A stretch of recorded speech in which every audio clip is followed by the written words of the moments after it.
versículo de número 20. 1 Samuel, capítulo 10, versículo 20.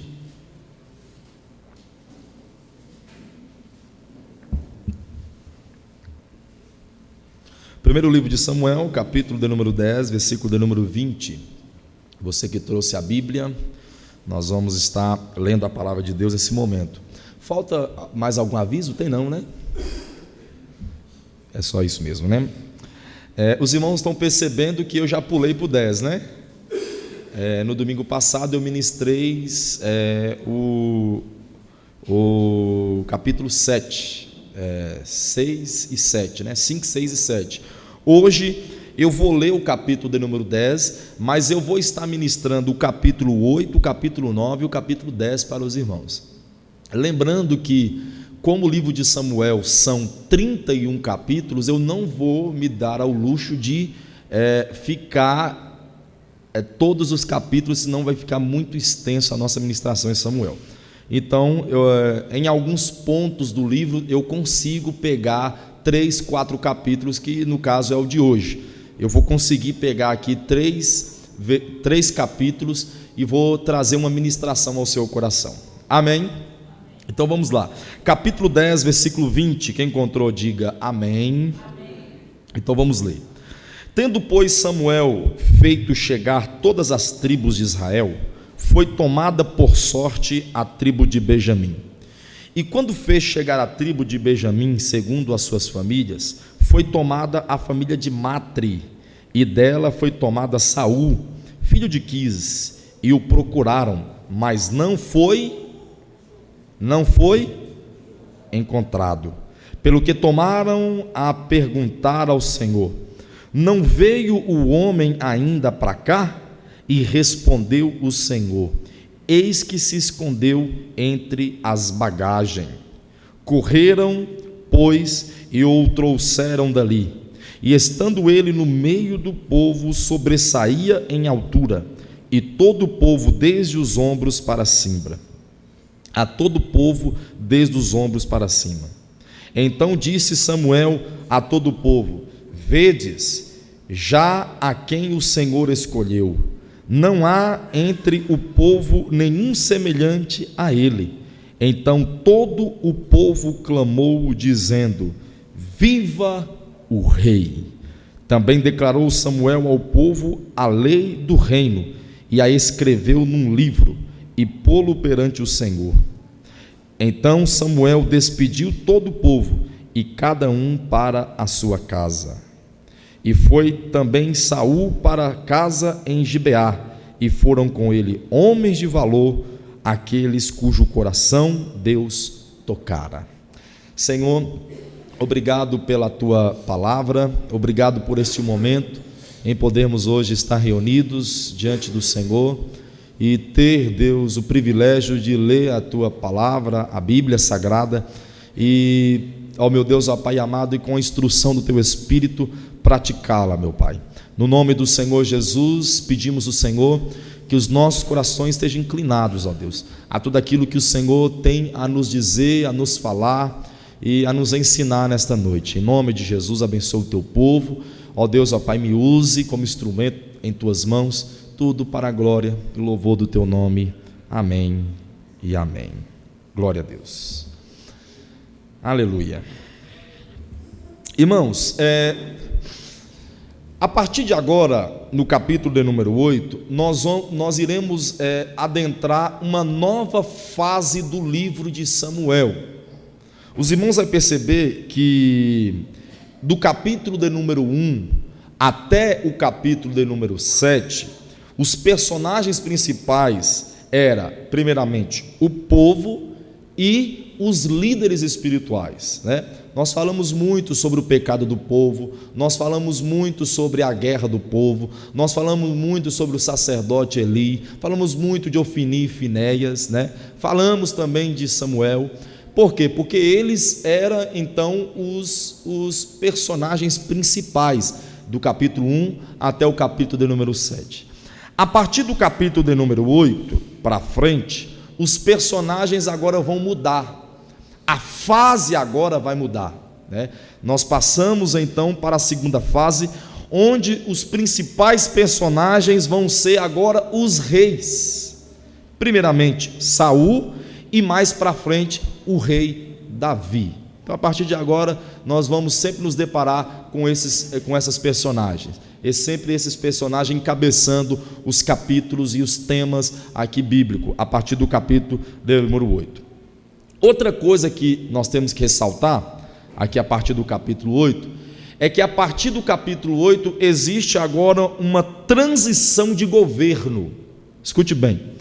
Do capítulo 7 para trás, até o capítulo 1 e dos livros anteriores, quem dominava, quem comandava, melhor dizendo, quem comandava Israel era Deus. O ato de Deus comandar, o ato de Deus governar, é conhecido na teologia como teocracia.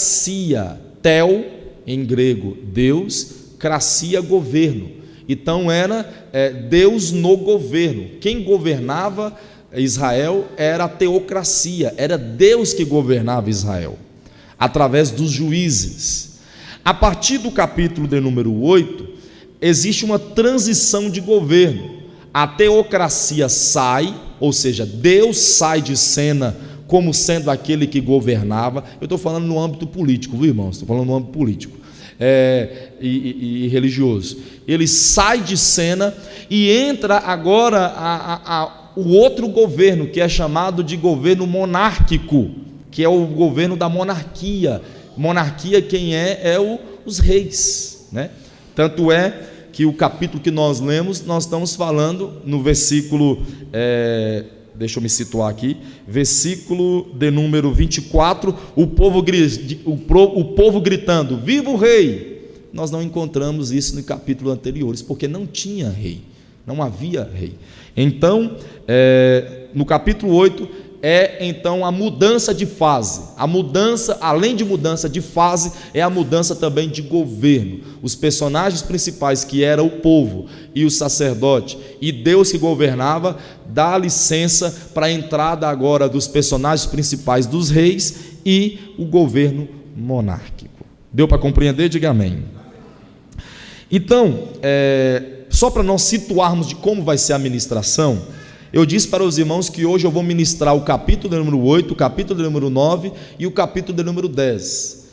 Então, consequentemente, eu quero mostrar para os irmãos 3 fases em cada capítulo desse. Cada capítulo desse eu vou falar sobre uma fase em cada capítulo. A primeira fase eu vou falar sobre o povo clamando por um rei, né? Mesmo não sendo a vontade de Deus. A segunda fase, que é o capítulo de número 9, eu vou falar sobre Deus providenciando um rei, mesmo não sendo da sua vontade. E no capítulo 10, eu vou falar sobre Saul é ungido para se tornar o primeiro rei oficial de Israel. Então serão essas 3 fases que nós vamos hoje ministrar para a igreja.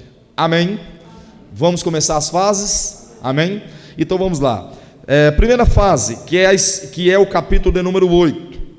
Dentro do capítulo de número 8, existe 3 pontos que é necessário a nossa observação. Nós não vamos ler o capítulo 8, porque não vai dar tempo para nós. Mas eu vou destacar para os irmãos aqui 3 pontos que merecem a nossa observação, merecem a nossa discussão.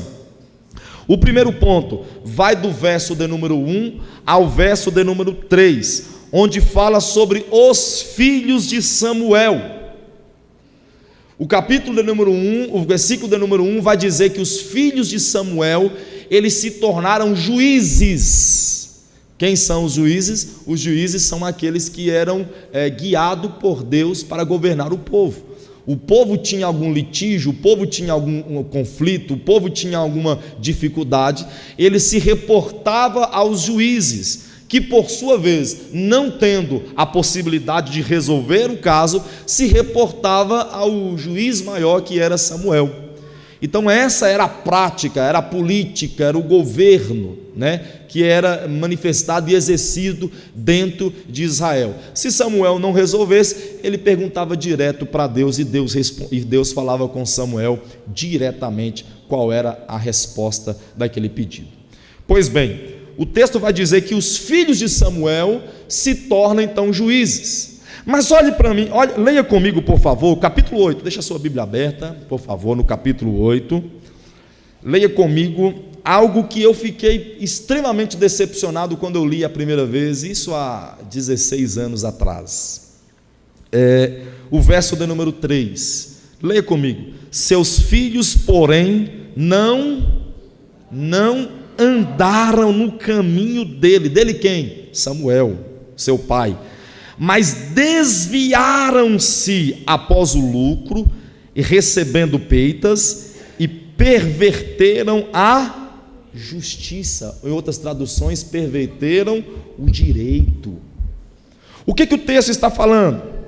O texto está falando que os filhos do sacerdote, do juiz, do profeta Samuel, não seguiram, não caminharam, não permaneceram nos mesmos caminhos do seu pai. E eu confesso aos irmãos que eu fiquei muito triste pelo profeta. Por que eu digo que eu fiquei triste? Porque nós vemos, quando você lê o capítulo 1, capítulo 2, capítulo 3, o 4, o 5, o 6, o 7, você vai percebendo que Samuel, ele vai se tornando um expoente, um herói dentro de Israel, e que vai acontecer com este herói, com esse expoente, com essa referência, com esse grande líder, a mesma coisa que aconteceu talvez com o sacerdote Eli, onde o texto diz que o sacerdote Eli também tiveram seus filhos que não seguiram a Deus, que não serviram ao Senhor. Aí quando nós olhamos para o sacerdote Samuel, olha a história repetindo, os seus filhos, ele fiel a Deus, e os seus filhos se desviando diante do Senhor. Aí fica aquela pergunta, né, que talvez muitas pessoas estão aí cogitando, pensando, formulando: mas por quê? O sacerdote Eli, nós poderíamos dizer, tudo bem, ele foi omisso, ele não tinha tanto relacionamento com Deus, ele tinha perdido a sensibilidade espiritual, mas espera aí, e Samuel?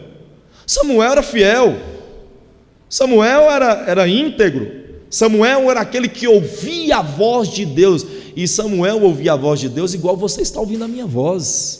Deus falava com Samuel, não com figuras e nem com sonhos, Deus falava diretamente, e nós vamos ver uma parte onde Deus vai falar isso com ele. Deus falava com Samuel nos mínimos detalhes.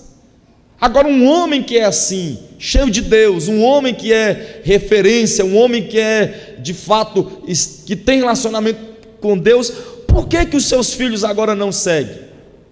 Há uma pergunta concernente a isso, né? Eu poderia aqui tentar responder essa pergunta, trazer uma resposta para os irmãos, eu poderia dizer que eles não seguiram por causa da dureza do seu coração. Talvez eu poderia dizer que Samuel ficou muito no templo e esqueceu a família, que isso pode acontecer. O líder, o pastor, fica tão envolvido com a igreja, que acaba esquecendo da sua própria família, e isso muitas vezes machuca os filhos a tal ponto dos filhos não querem nem saber de igreja, de casa de Deus, de nada. E eu conheço exemplos de pessoas assim, que os filhos hoje, quando vê falar de igreja, eles sentem até arrepios, porque quando eram mais novos, os seus pais eram pastores, eram líderes, e preocupava mais com a igreja, mais com os cultos, mais com a denominação do que com eles mesmos. E cresceram dessa forma, sem amor, sem o tanto do amor quanto a igreja recebia dos seus pais, e devido a isso, hoje não servem ao Senhor, não estão ao Senhor, ou pelo menos essa é a desculpa deles. Eu poderia dizer um monte de coisa, mais ou menos nesse sentido, mas a Bíblia não traz resposta. A única coisa que a Bíblia vai dizer é que os seus filhos de fato não serviram a Deus. Amém? Segundo ponto que vale a pena ressaltar é o verso de número 4 até o verso de número 8.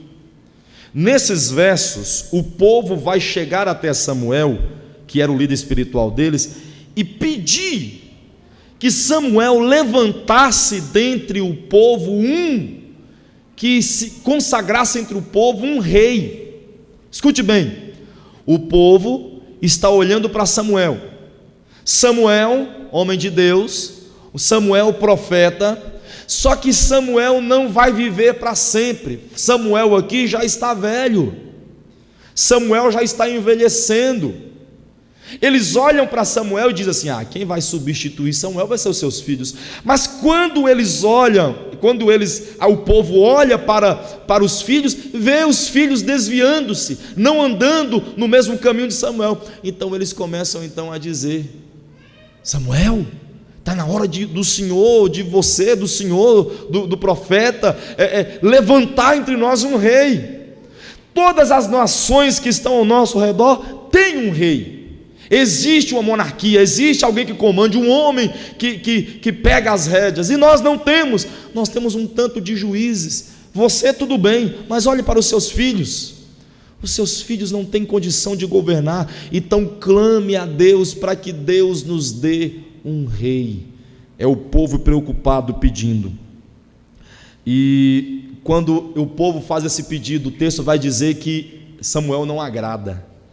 E Samuel, então, ouvindo para o clamor do povo, vai até Deus e começa a orar: Deus, o povo está pedindo por um rei. E Deus vai dizer assim para Samuel: Samuel, o povo está pedindo um rei, não é porque eles necessitam de um rei, é porque eles estão me rejeitando. Eles não me querem como governador, eles não me querem como rei, eles não me querem como líder. Eles não estão querendo um rei, eles estão querendo me tirar. É o próprio Deus falando isso com Samuel.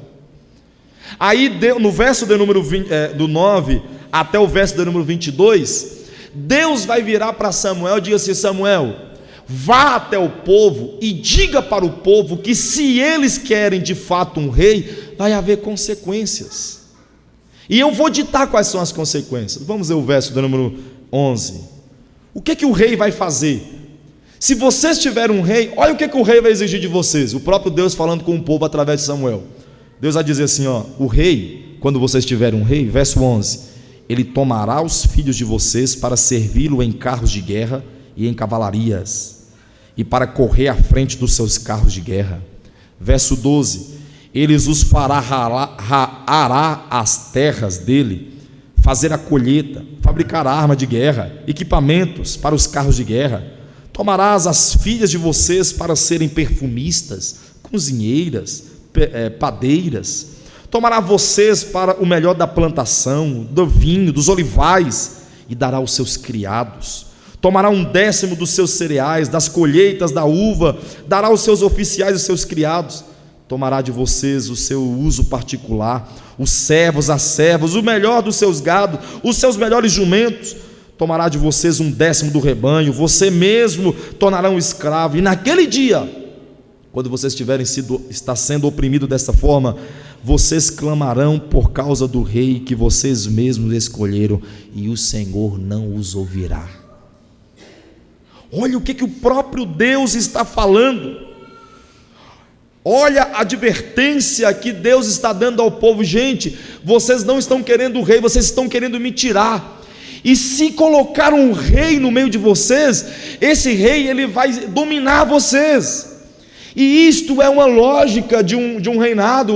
O rei precisa de servos, o rei precisa de equipamento de guerra, o rei precisa de guerreiros, o rei precisa de criados, o rei precisa de riqueza. E de onde eles vão tirar isso?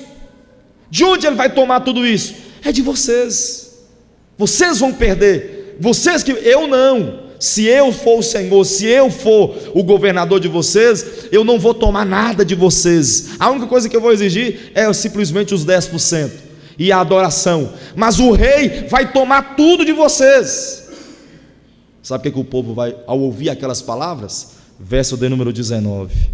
Todavia o povo recusou ouvir Saul e disse: não queremos ouvir o Senhor. O que nós queremos de fato é um rei. Seremos como todas as outras nações. Eles queriam um rei? Queriam um rei? A resposta aqui, verso 20: seremos como todas as outras nações, um rei nos governará e sairá à nossa frente para combater em nossas batalhas. Eles queriam um rei para quê? Eles queriam um rei simplesmente para tentar se igualar aos outros. Esse era a motivação principal deles em querer o rei: tirar Deus do governo e colocar um rei no seu lugar. Amém? Segunda fase, verso de número 9. Perceba que a primeira fase, que é a fase do capítulo 8, nós falamos sobre os filhos de Samuel, nós falamos sobre o pedido do povo a um rei, Deus falando para o povo que se ele tivesse um rei, eles iam receber consequências, e o povo mesmo assim se permanece firme em querer o rei. Aí chegamos no capítulo de número 9. Neste capítulo nós vamos encontrar aqui alguns pontos sobre o novo rei. Quem é o novo rei? Saul. Diga comigo, Saul. Saul é o novo rei, vai ser o novo rei. E já no capítulo 9 nós encontramos algumas características, algumas coisas relacionadas a Saul. No capítulo 9, verso de número 1, no versículo de número 1 do capítulo 9, nós encontramos a origem, né? Lá fala que era um homem de Benjamim, que ele era muito influente, que ele era filho de Quis, ele era filho de Abiel, neto de Zerô, bisneto de Becorate, trineto, essa palavra é interessante, trineto de Afia, né? Então, o capítulo de número 9, verso de número 1, já fala sobre a origem do novo rei. Quem é o novo rei? Saul. No verso de número 2, a Bíblia vai falar da fisionomia de Saul. Verso 2: ele tinha um filho chamado Saul, jovem de boa aparência, sem igual entre os israelitas. Agora, olha esse detalhe aqui: os mais altos de Israel batiam nos seus ombros. Ele era um homem alto, formoso, forte. Textos mais à frente vai dizer que ele era um homem de guerra. Alguns estudiosos vão dizer que Saul, diante de Golias, não havia muita diferença, porque Golias tinha 3,10 metros de altura e era um homem de guerra forte, e ainda com as armaduras se tornava ainda um monstro, né? Um gigante ainda maior. E Saul não era tão grande como Golias, mas era um homem alto, forte, bonito, de guerra. Tanto é que o texto mais à frente vai dizer que não existia em Israel um homem mais qualificado para ser rei. Então o que Deus fez? Deus escolheu o principal. Apesar de viver na menor tribo de Israel, ele pegou a principal personagem, o principal, aquele que mais se destacava, e se levantou como rei. Aí no capítulo 9, a partir do verso 3, nós temos a aflição de Saul, porque o seu pai perdeu a jumenta, e ele ficou louco atrás dessa jumenta, e ele vai procurando, vai indo de cidade em cidade atrás dela, e até que então chega no verso de número 14. O que acontece no verso 14 do capítulo 9? O Saul, alto, forte, bonito e pronto para a guerra, vai encontrar com o profeta Samuel. E veja que vai acontecer um negócio interessante. Verso 14: eles foram à cidade e ao encontrarem Samuel, vinha na direção deles a caminho do altar. Olha para mim, olha a cena. Vem aquele homem alto, forte, bonito, vindo procurando a jumenta. E o seu companheiro, o seu amigo, o seu criado, o seu escravo, a pessoa que estava com ele do lado, disse para ele assim: Saul, aqui nessa cidade tem um profeta, e esse profeta ele tem muita intimidade com Deus. Vamos até lá e vamos perguntar a ele onde estão as jumentas. Essas jumentas são caras, nós estamos há dias procurando ela. Vamos perguntar a ele, e há de ser que ele vai nos revelar. Deus vai falar através dele para nós. E eles foram. Quando eles estão chegando e Samuel está vindo na direção, eles não conheciam Samuel, eles não sabiam quem era Samuel. Já ouviu falar, mas não conheciam sua fisionomia. Mas quando eles vão chegando e Samuel está vindo de lá, quem visita Samuel? Deus. E Deus vira para Samuel e fala assim: Samuel, lembra de ontem? O que, Senhor? Que eu disse que eu ia trazer o rei de Israel na sua frente? Olha ele aí na sua frente. E o texto vai dizer que Saul chega a Samuel, Samuel pega Saul, leva ele para um banquete e prepara então Samuel para uma grande reviravolta, uma grande transformação que ia acontecer na vida de Saul. Que transformação é essa? Que reviravolta é essa? Capítulo 10. Vamos agora para o capítulo 10. Aqui nesse capítulo nós nos deparamos com a reviravolta na vida de Saul. Perceba que Saul, ele era um jovem de boa aparência, alto, forte, bom de guerra. Deus escolhe ele. Aí no capítulo de número 10, muda a sua vida é mudada. Por quê? Porque já no verso de número 1, olha, leia comigo no verso 1, olha o que acontece. Samuel apanhou um jarro de óleo e derramou sobre a cabeça de Saul e o beijou. O ato de beijar aqui é sinal de lealdade. Quando na antiguidade tinha esse costume, né? Não perdurou muito tempo, mas tinha esse costume, derramava-se o óleo em consagração e logo após ao derramar do óleo, vinha com um beijo, né? Mais à frente o apóstolo Paulo vai chamar de ósculo santo, que é um beijo no rosto. Ele deu um beijo no rosto no ato de dizer: olha, eu estou te consagrando, a autoridade a mim investida, eu estou agora consagrando a você, rei de Israel, e estou declarando a minha fidelidade, lhe dando agora um beijo, mostrando a minha lealdade, mostrando a minha amizade, mostrando a minha aliança que eu tenho com você. Então, leia comigo: derramou sobre a cabeça e o beijou, dizendo: o Senhor ungiu como líder da herança dele. O verso 1, Saul é ungido a Israel. No verso de número 5, o mesmo Saul, alto, boa aparência, bom de guerra, forte, que foi ungido com óleo, no verso 5, verso 6, verso 7, até o verso de número 12 mais ou menos, esse mesmo jovem que foi ungido a rei, agora vai ser cheio do Espírito Santo.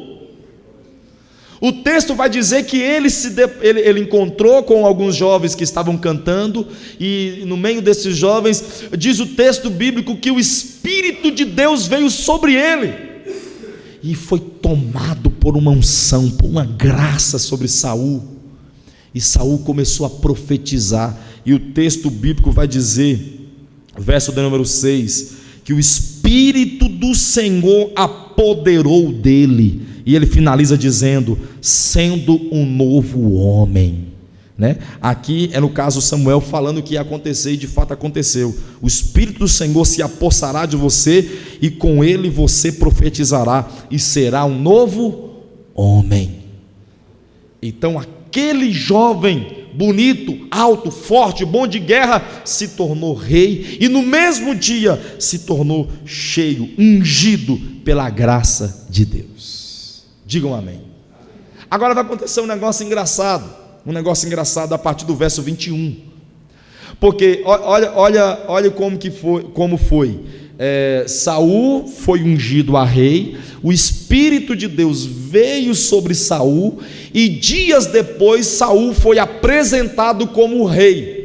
No dia que ele foi consagrado a rei, ninguém soube, tanto é que o versículo vai dizer que o tio de Saul pergunta: o que Samuel queria com você? Aí o que Saul fala? Não, nada não, quis nada não. E ele tinha acabado de ser ungido a rei, tinha acabado de ser cheio do Espírito Santo de Deus. Aí o tio dele chega no outro dia e pergunta: eu fiquei sabendo que Saul estava conversando com você, que Samuel estava conversando com você, o que ele queria? Não, nada não. Então é por isso, porque quando ele foi ungido, ele não foi conclamado rei, ele foi conclamado rei depois. O que Samuel fez? Samuel convidou toda a nação, e ajuntou-se a nação, e foi fazer um sorteio.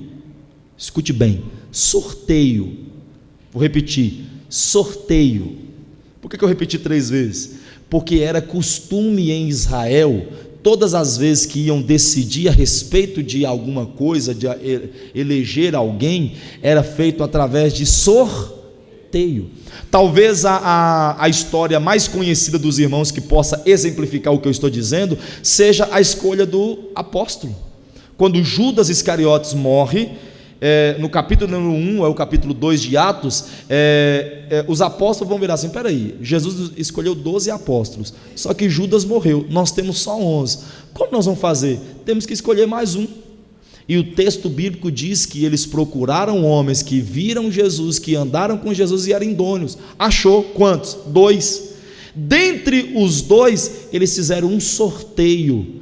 E quando fez o sorteio, eu estou fazendo isso aqui, mas eu não sei como que foi o sorteio. Eles fizeram um sorteio, e no meio desse sorteio foi sorteado Matias. Se tornou através de sorteio. Aqui Samuel fez a mesma coisa, porque era costume em Israel. Convidou todo o povo, colocou as tribos ali, de alguma forma, sorteou qual tribo? Benjamim. Olha para você ver, tem que confiar muito em Deus, né? Ele acabou de ungir. Dias atrás, ele acabou de ungir. Ele mesmo assim, ele vai fazer um sorteio. Ele faz sorteio. Puxa, quem é? Tribo de Benjamim. Dentro da tribo de Benjamim tem quantas famílias? Tem tantas famílias. Então vamos lá, tira aí. Tirou. Dentro da família nós encontramos a família de Matil. Dentro da família de Matil tem quantos homens? Tem tantos homens. Vamos lá, mistura. E quando tirou, qual o nome que sai? Saul. Aleluia. Aí ele disse: Saul, traz Saul aí. Cadê Saul? Cadê o homem? O homem não está aqui. Onde está o homem? E eles estão procurando. Cadê? Não está aqui. Aí o que Samuel faz? Samuel vira, abaixa a cabeça e pergunta: Deus, porventura o homem não chegou? Ele não está aqui entre nós? E Deus vira e fala assim: ele já chegou, ele está escondido entre as bagagens. Ele vai lá correndo, pega Saul escondido. Que medo é esse? E talvez seria até compreensível para nós, porque ele é um jovem. O texto fala que ele era um jovem. Ele mesmo, quando Samuel falou que ungia rei, ele disse assim: como eu vou ser rei se eu sou jovem e sou de uma tribo tão pequenininha, minúscula, sem tradição alguma, em algum tipo de guerra? Como pode? Ele estava escondido. Os homens pegam, colocam ele no meio de toda a população, e Samuel então diz aqui: eis aqui, vocês pediram, eis aqui o homem que o Senhor escolheu. Não há ninguém entre o povo, verso 24, viu? Não há ninguém entre todos, dentre o povo. Então toda a população começou a gritar: viva o rei! E naquele dia em diante, Saul se tornou oficialmente rei, o primeiro rei de Israel. A teocracia, o governo teocrático foi agora retirado, e a monarquia, o governo monárquico foi agora estabelecido com o primeiro rei de Israel, oficialmente chamado Saul. Amém? Vamos aplaudir o Senhor, por favor.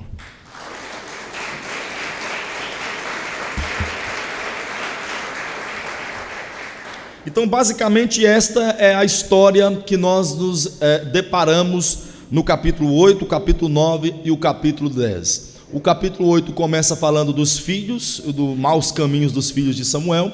No capítulo 8 fala sobre ainda do povo clamando Samuel um rei. O capítulo 9, Deus levantando Samuel, encontrando Saul,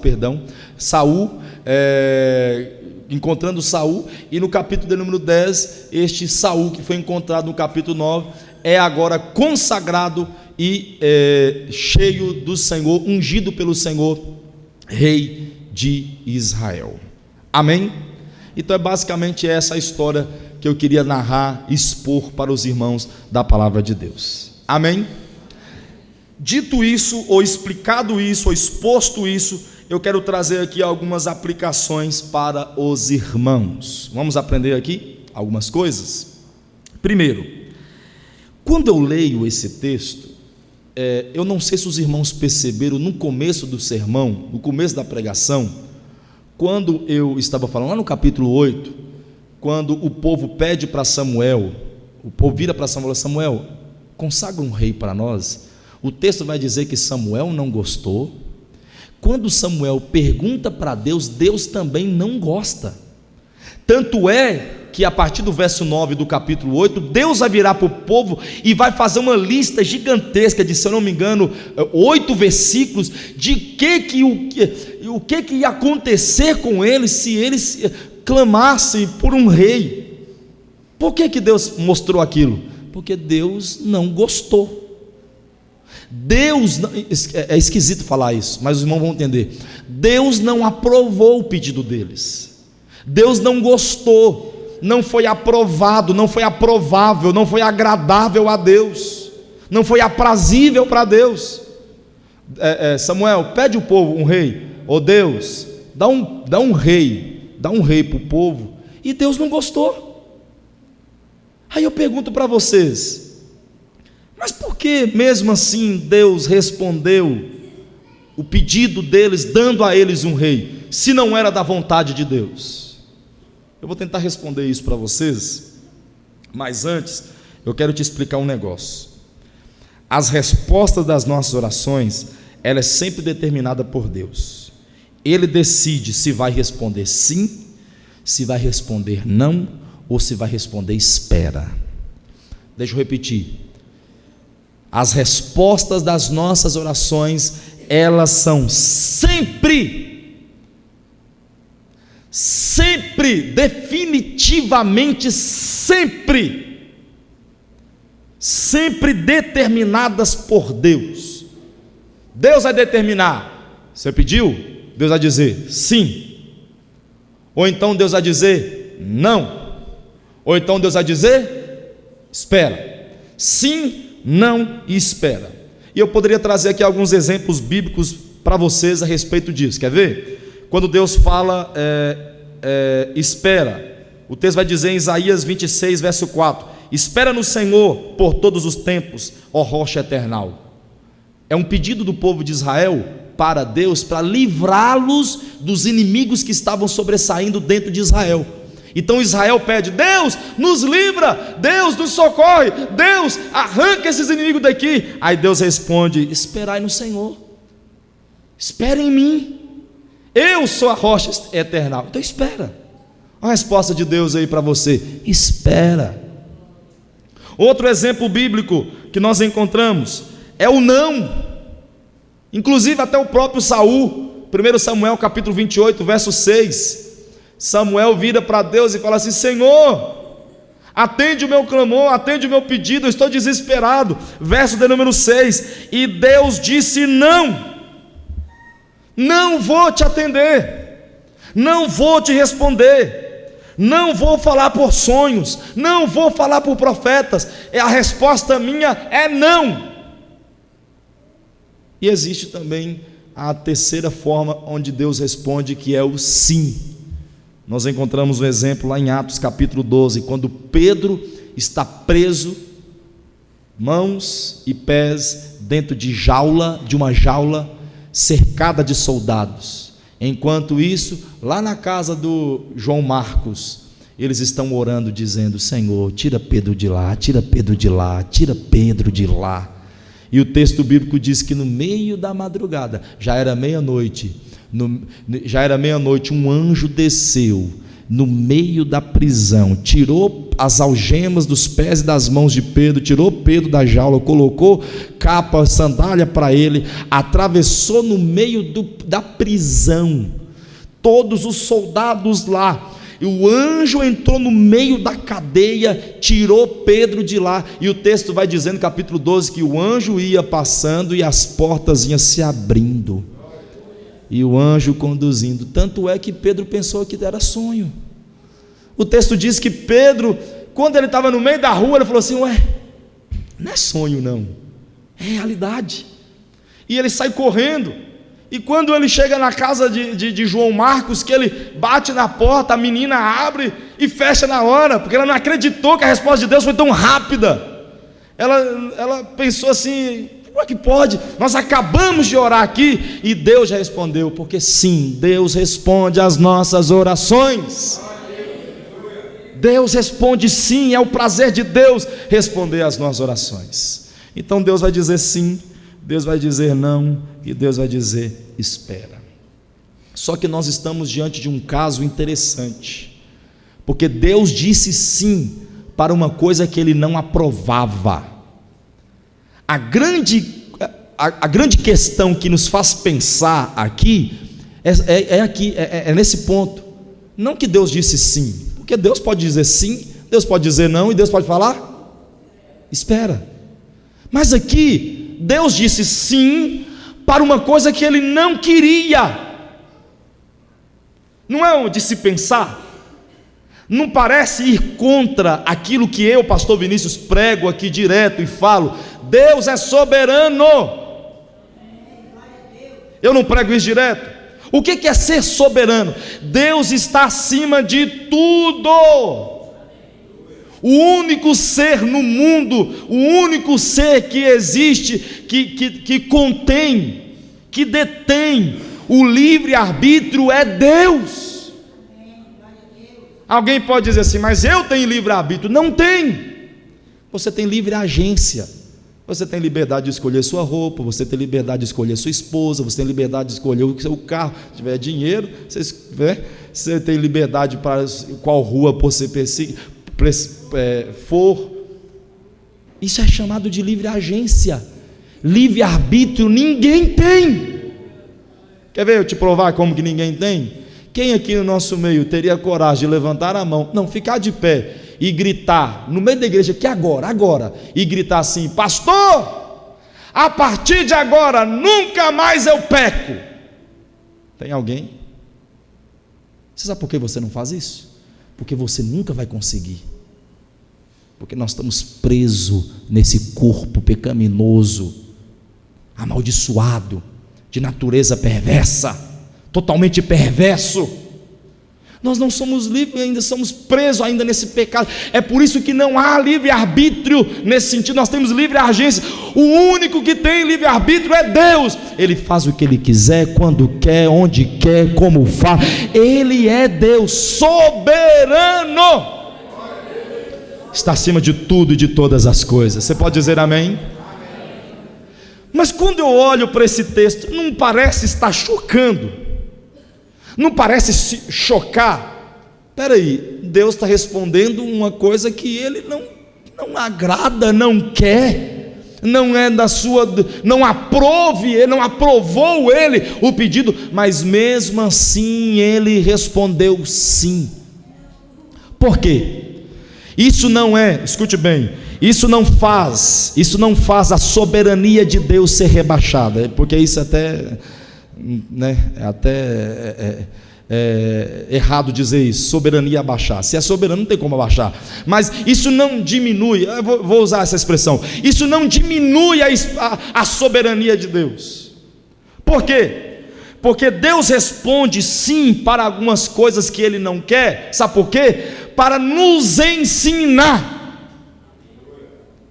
Existe algum tipo de pedido de oração que você faz?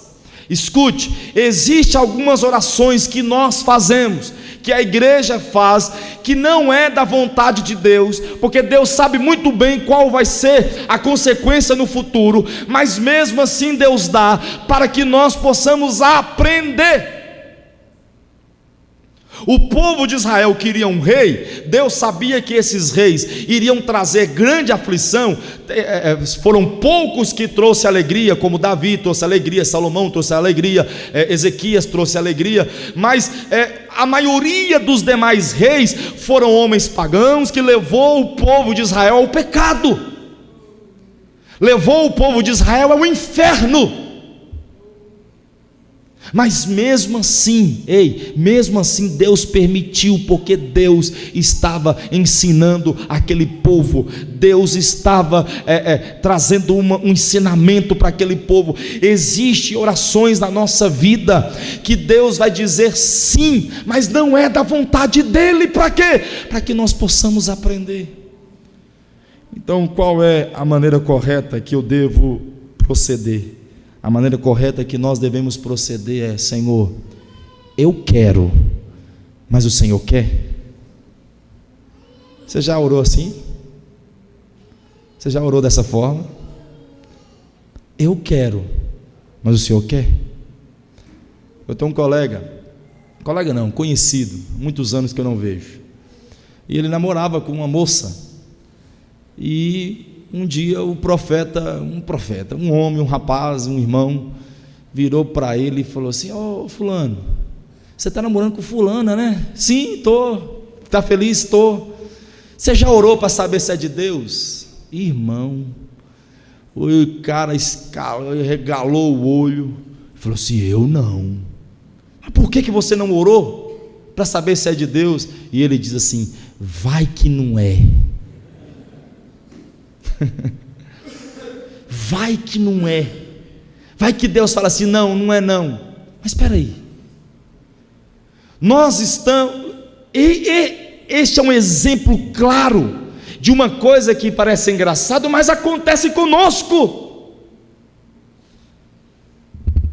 De fato, a nossa vida é aquilo que Deus quer para nós? Ou você está vivendo aquilo que você mesmo quer viver, que você pensa que é o correto, que você pensa que é desse jeito? A Bíblia é o padrão, a Bíblia é o paradigma, a Bíblia é a base para as suas escolhas. As suas escolhas, o seu modo de viver, o seu modo de agir, é a palavra de Deus a base, o sustento, ela sustenta todas elas. Você de fato está fazendo o querer de Deus, a vontade de Deus? Vou dizer uma coisa para você aqui, alto e bom som, claro, para você ouvir. Se você não está na vontade de Deus, se prepare, que a qualquer hora você vai se deparar com momentos muito difíceis na sua vida. Se você não está debaixo da vontade de Deus, está orando e está recebendo, e está pensando: está tudo bem, eu estou recebendo, muitas das vezes as respostas, elas são positivas, mas não é do agrado de Deus. Eu quero alertar a igreja a tomar cuidado, alertar a igreja a viver a vontade de Deus. Amém? Amém? Eu quero fazer a vontade de Deus. Existem algumas coisas que são específicas. Vou te dizer o que vou te dar um exemplo aqui. Eu creio piamente que o meu chamado pastoral é específico. Eu posso correr, eu posso fugir, mas lá na frente Deus me pega no laço, me pega na curva e me coloca de novo. Eu creio nisso. O chamado pastoral, o meu chamado pastoral é um chamado específico, porque parece que eu fui criado para ser pastor, desde criança apesar que isso não é padrão, não é sei lá, oficial, alguma coisa assim, mas parece que eu fui criado assim. Parecia que desde pequeno Deus foi me moldando a ser assim, a proceder dessa forma. Então eu penso que o meu chamado, eu tenho convicção que o meu chamado pastoral, ele é específico. E eu tenho que tomar cuidado porque pelo fato do misticismo, do catolicismo ser tão forte, do misticismo católico ser tão forte no meio da igreja evangélica, e isso é até natural pelo fato do catolicismo ser tão forte, expoente ainda, né? Nós temos que tomar cuidado, porque nós queremos buscar a vontade de Deus em tudo. Vou esclarecer para ficar melhor para você. Tem gente que ele é tão místico que ele não veste uma roupa. Deus, você tem vontade de vestir essa roupa? Deus, eu estou querendo namorar ali, Senhor, e ela é gata, mas e aí? É da sua vontade? Deus, eu estou querendo comprar tal carro, é da tua vontade? Nós temos que ter cuidado, porque Deus não fica intrometendo na nossa vida em tudo, em todas as coisas. Eu tenho que fazer tudo na minha vida, seja a minha roupa, seja o meu namoro, seja o meu carro, seja onde eu vou trabalhar, seja com as pessoas que eu vou andar, todas estas coisas devem ser feitas para a glória de Deus. Conseguiu me compreender? Existem coisas que são específicas, é a vontade de Deus aquilo ali. Mas então, o que é então fazer a vontade de Deus? Fazer a vontade de Deus, sabe o que é? Cumprir a sua palavra. Eu estou fazendo esse rodeio todo para chegar nesse ponto e finalizar esse sermão. A vontade de Deus é estampado nas Escrituras. Sabe qual é o problema nosso? É que quando a gente quer saber alguma coisa a respeito saber alguma coisa de Deus, a respeito de alguma coisa da nossa vida, a gente fica procurando profetas, não é assim? Graças a Deus isso acabou, mas antigamente, há uns 15 anos atrás, era engraçado. Você passava alguma luta, você sabe o que você fazia? Não sei se alguém já vivenciou isso, mas mãe já fez isso. Quando a gente tinha algum tipo de problema, sabe o que eu fazia, Humbertinho? Escutava a Nova de Paz. Era uma rádio que tinha em Montes Claros, não sei se existe hoje, mas tinha uma rádio aqui de Montes Claros, chamava Nova de Paz, e tinha uma menina, ela era um tuquinho, pequenininha, acho que não dava nem meio metro, era uma baixinha, moreninha, irmão, mas essa menina eu nem lembro mais o nome, mas ela era famosa em Montes Claros, porque ela ficava na rádio e ela revelava todo mundo.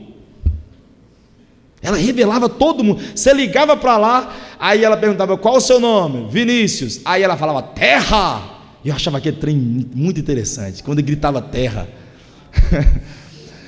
Terra. Aí a gente ligava para elas todas as vezes. Estava com um problema. Alguém lembra dessa época? Alguém lembra? Ninguém, graças a Deus. Mãe lembra. Aí você ligava para ela, ela já falava assim: terra de comando, e eu achava que era trem interessante. Aí ela revelava o seu problema e te dava a solução. Irmão, o telefone da Nova de Paz tocava sem parar, era 2 toques ao mesmo tempo, eu acho que a linha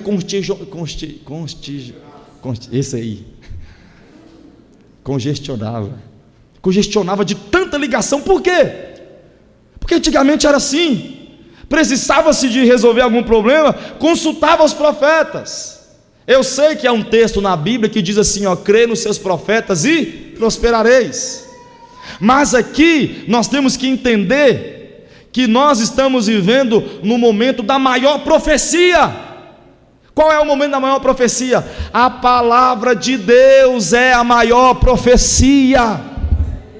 Se estamos necessitados de alguma solução e de uma resposta de Deus, nós temos que cumprir ela debaixo da vontade da palavra de Deus. É a vontade de Deus expressada na palavra de Deus, na palavra do Senhor. Nós temos que estar debaixo da Bíblia, da palavra do Senhor, e aí sim nós vamos estar andando conforme a vontade de Deus. Amém? Deixa eu perguntar e finalizo: você está vivendo debaixo da vontade de Deus? Quem é o governador do seu coração? Teocrático ou monárquico? É Deus que governa o seu coração ou é algum rei? Que rei, pastor? Talvez é o dinheiro, talvez é o seu prazer carnal, talvez é seus sonhos. Não estou falando que você não pode ter um tipo de alegria, eu não estou falando que você não pode ter um tipo de sonho, não, estou falando que ele não pode reinar. O rei Uzias tem que morrer, o rei do seu coração tem que ser retirado, e Deus tem que governar a sua vida. De que modo? A palavra de Deus deve reinar no seu coração. E eu finalizo esse sermão orando, e na minha oração é: Deus, que a sua palavra seja luz para o caminho do teu povo, e a sua lei seja lâmpada para os nossos pés. Essa é a minha oração. Curva a sua cabeça. Senhor, eu te dou graças, ó Pai, porque a tua presença é real no nosso meio, é verdade neste lugar. E eu quero, meu Deus, ó Pai amado, orar, finalizar este sermão, finalizar esta pregação, ó Deus, ó Pai, orando pelos teus filhos. E na minha oração, o principal motivo da minha oração é: Deus, que a tua palavra venha a ser verdade na vida do teu povo. Eu iniciei a minha fala, meu Deus, antes de pregar, falando sobre ó Deus, ó Pai, a responsabilidade do povo em ouvir a palavra e guardá-la. Ó Deus, antes de começar o sermão, eu disse para a igreja que eu me sinto, ó Deus, ó Pai, confortável, e que eu sei que um dia eu vou ser aprovado diante de Deus, por todo quanto eu tenho me esforçado em pregar a tua verdadeira palavra e o verdadeiro evangelho do Senhor. Ó Deus, ó Pai, eu perguntei para o povo, eu fiz uma pergunta, eu indaguei a igreja, ó meu Deus, perguntando a eles se de fato eles estavam sendo fiéis no ouvir, no guardar e no cumprir. Se de fato, Deus, existe alguém no nosso meio, como eu sei que existe, que não tem, ó meu Deus, ouvido, que não tem guardado e muito menos praticado tudo aquilo que tem aprendido, ó Deus, dentro desta igreja, eu quero pedir, Senhor, que muda a história dele, porque talvez quem governa o coração dele é Saul. Talvez quem governa o coração dele é os reis e não é o Senhor. O governo dentro do coração dele, ó Deus, ó Pai, é monárquico. Ó Deus, ó Pai, não é teocrático. Muda a história da tua igreja em nome de Jesus. Que o teu povo possa ir voltar para casa entendido: Jesus é o meu rei, é o meu Senhor, e eu quero fazer a tua vontade conforme a palavra dele. Essa é a minha oração, esse é o meu pedido no nome de Jesus. Amém e amém.